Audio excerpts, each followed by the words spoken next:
Hi there guys. So one of the things that we've noticed in the last couple of months with everybody working from home is a general deterioration in people's posture and upper body mobility. So just wanted to put together a video that will help you to counteract that, and it can actually have pretty serious ramifications.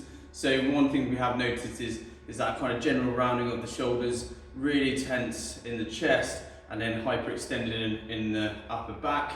And then also it can have ramifications in terms of injuries. So it might not seem like a direct link, but what happens up here can affect kind of what happens down here.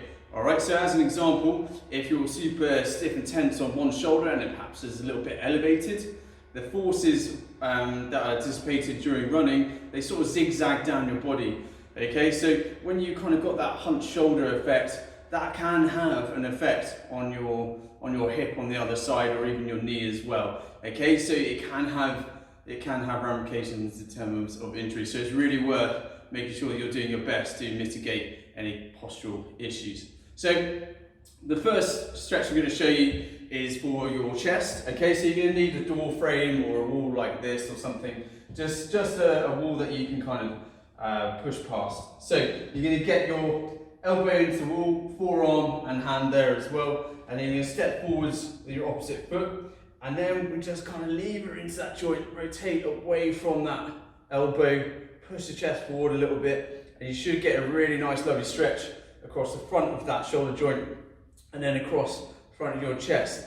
I would say this is probably the most important stretch. I see a lot of people with slightly rounded shoulders and poor posture. So having a really tense, overly tense chest, what it does is it draws your shoulders forwards. So to see if you kind of really need this assistance, just have somebody take a photo of you from side on. Just relax and see how your shoulders sit naturally. So what we tend to see is when people have really tight chests, their shoulders are brought round, and the way to kind of identify that is to see what goes on with the hands, with the knuckles. If your knuckles start to point forwards, then it suggests that you've got a rounding of the shoulders. Okay, really what we want to see is those shoulders nice and neutral, the hands just sit comfortably by the side, and the knuckles kind of point directly out to the side. Okay, so just look for what's going on there. If your hands are naturally drawn in front of your legs, it suggests you've got a rounding of the upper body. You really need to stretch out that chest and probably do a lot more kind of back strengthening work as well to try and draw those shoulders back a little bit. Alright, so now I'm going to show you how to loosen off your upper back a little bit. We have got a upper back and shoulder mobility video, and another know-how episode. Really recommend having a watch of that one because it'll give you a few extra exercises if you find this one particularly difficult, just to loosen off that upper back and get a bit of spinal rotation. So this one's called a T rotation. So we go on all fours like so. One hand goes lightly behind the back, don't grip too hard because otherwise it's going to be really super uncomfortable on your neck. And what we do is we drop that elbow, we scoop in underneath our body, and then we rotate outwards like so. Okay, scooping under and then rotate outwards. Ideally, we should be able to get our elbows pointing up directly to the ceiling. You see, it's something I personally have to work on. But if you find that one super challenging, head to the know-how video on upper back mobility and shoulder mobility, because I think that one, and alongside the other exercises we do in those videos, will really be helpful. This next mobility exercise is an absolute dream for your lower back. Get a little bit of spinal rotation in there, and it just generally makes you feel awesome afterwards. Especially a good one for doing for any kind of heavy squat or anything like that. Just releases your lower back a little bit, just makes you feel a hell of a lot better before you get involved with heavy lifting. So lying on your front, like so, arms out to the side, and then basically what you're going to do, so I'm going to use my right leg first. You're just drawing that right leg and trying to touch your heel against the floor on the other side, and just smoothly moving over to the other side, and just keep doing that. If you can't get your heel to touch the ground, then you need to do quite a few of these, and then just go a little bit further each time and eventually you should be able to get that heel to the floor on the other side. Right then, so next I'm going to show you some stretches for your shoulders.